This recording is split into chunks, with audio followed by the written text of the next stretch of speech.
যেখানে মাঠের পাশে বন আছে আর বনের ধারে মস্ত পাহাড় আছে, সেইখানে একটা গর্তের ভেতরে একটা ছাগলছানা থাকতো।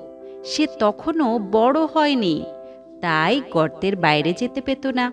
বাইরে যেতে চাইলেই তার মা বলতো, যাস নে, ভালুকে ধরবে, বাঘে নিয়ে যাবে, সিংহে খেয়ে ফেলবে। তা শুনে তার ভয় হতো, আর সে চুপ করে গর্তের ভেতরে বসে থাকতো। তারপর সে একটু বড় হলো, তার ভয়ও কমে গেল।